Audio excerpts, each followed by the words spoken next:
Welcome students.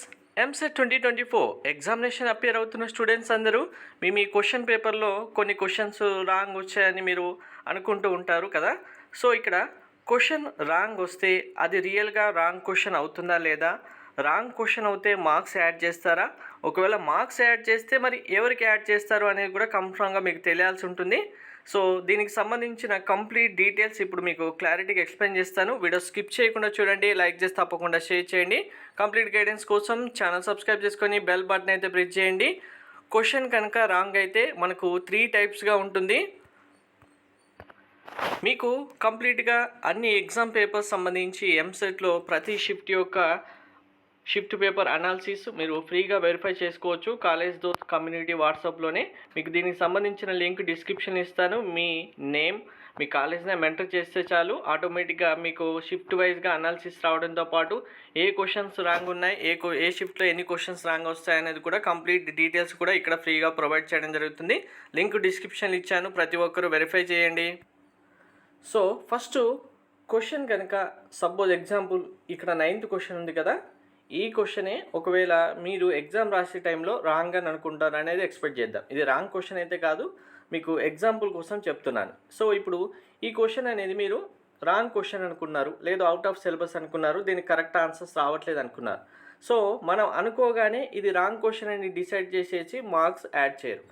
ఎప్పుడు దీన్ని verify చేస్తారంటే కనుక మనకు ఎగ్జామ్ కంప్లీట్ అయిన తర్వాత రెస్పాన్స్ షీట్తో పాటు కీ పేపర్ రిలీజ్ చేస్తారు.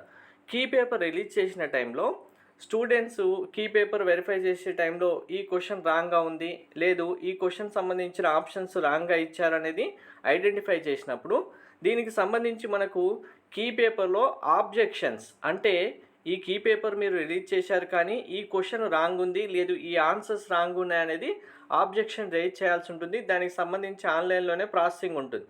అలా కీ ఆబ్జెక్షన్ రేజ్ చేసిన టైంలో ఎంసెట్ కన్వీనర్ గారు, EAMCET team question paper ready చేసిన వాళ్ళు ఏం చేస్తారంటే, ఓకే ఈ క్వశ్చన్ పైన ఆబ్జెక్షన్ వచ్చింది, ఫస్ట్ క్వశ్చన్ రాంగ్ ఉందా లేదా చూస్తారు. ఒకవేళ ఆన్సర్స్ మీద ఆబ్జెక్షన్స్ వస్తే ఆన్సర్స్ ఇచ్చినవి కరెక్ట్గా ఇచ్చామా లేదా అనేది వెరిఫై చేస్తారు. సో వెరిఫై చేసిన టైంలో మనం కీ ఆబ్జెక్షన్ రేజ్ చేసిన తర్వాత కూడా నో ఇది రాంగ్ కాదు కరెక్ట్గానే ఇచ్చామని వాళ్ళు అనుకుంటే కనుక ఎవరికి మార్క్స్ యాడ్ చేయరు.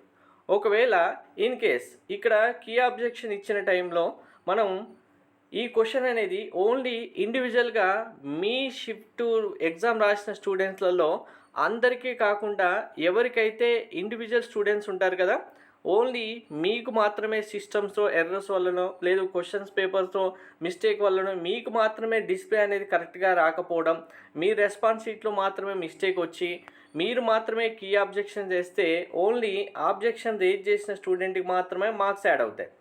అర్థమైందండి కదా. ఈ క్వశ్చన్ అనేది మీకు మాత్రమే మిస్టేక్గా వచ్చింది, ఇందులో కీ పేపర్తో కంపేర్ చేసినప్పుడు రెస్పాన్స్ షీట్లో మీరు కరెక్ట్ ఆన్సర్ ఇచ్చినా కీ పేపర్లో మిస్టేక్గా ఆన్సర్ ఇచ్చారనుకోండి, మీకు కరెక్ట్ ఆన్సర్ ఇక్కడ ఇవ్వకుండా కీ పేపర్లో కరెక్ట్ ఆన్సర్ ఇవ్వకుండా ఉండి మీరు కరెక్ట్ ఆన్సర్ రాసి ఉంటే కీ ఆబ్జెక్షన్ ఎవరైతే రేజ్ చేస్తారో నాకు ఇలా మిస్టేక్ జరిగిందని వాళ్ళకి మాత్రమే మార్క్స్ యాడ్ వస్తాయి. కాబట్టి మీకు రెస్పాన్స్ షీట్ రిలీజ్ చేసిన తర్వాత ప్రతి ఒక్క స్టూడెంట్ కంపల్సరీగా మీకు క్వశ్చన్ పేపర్లో అన్ని క్వశ్చన్స్ కరెక్ట్గా ఉన్నాయా, అన్ని ఆప్షన్స్ కరెక్ట్గా ఉన్నాయా, కీ పేపర్లో కీ కరెక్ట్గా ఉందా వెరిఫై చేసి కీ ఆబ్జెక్షన్ కంపల్సరీగా రేజ్ చేయాలి. అలా రేజ్ చేసిన స్టూడెంట్స్కి మాత్రమే మార్క్స్ యాడ్ అవుతాయి. ఇంకొకటి థర్డ్ వన్ వచ్చేసరికి ఇక్కడ క్వశ్చన్ కంప్లీట్గా మిస్టేక్ వచ్చింది, ఆన్సర్స్ కూడా మిస్టేక్ వచ్చాయి, లేదు అంటే ఆన్సర్స్లో మిస్టేక్ వచ్చాయి. ఇది షిఫ్ట్లో అందరు స్టూడెంట్స్కి సేమ్ మిస్టేక్ వచ్చింది అనుకోండి. అందరు స్టూడెంట్స్ ఇప్పుడు మార్నింగ్ షిఫ్ట్లో ఎగ్జామ్ రాసిన స్టూడెంట్స్ ఉన్నారు, అందరు స్టూడెంట్స్కి ఇది క్వశ్చన్ రాంగ్ వచ్చింది, లేదు ఆప్షన్స్ కూడా రాంగ్ వచ్చాయి. ఇప్పుడు కీ ఆబ్జెక్షన్ రేజ్ చేసే టైంలో సింగిల్గా ఒక్క స్టూడెంట్ ఇండివిజువల్గా అయినా సరే ఇది రాంగ్ క్వశ్చన్ అని క్వశ్చన్ సంబంధించి ఆబ్జెక్షన్ రేజ్ చేసి ఓకే మనం రాంగ్గానే ఇచ్చామనేది ఎంసెట్ టీమ్ వాళ్ళు సబ్జెక్ట్ ఎక్స్పర్ట్స్ ఓకే చేస్తే కనుక అందరికీ ఈ 1 మార్క్ యాడ్ అవుతుంది. ఇలా ఎన్ని క్వశ్చన్స్ అయితే రాంగ్ వస్తాయో అన్ని క్వశ్చన్స్ ఎంసెట్ టీం వాళ్ళు వెరిఫై చేసిన తర్వాత షిఫ్ట్లో ఉన్న అందరికీ రాంగ్ వచ్చిందంటే అందరికీ మార్క్స్ యాడ్ అవుతాయి.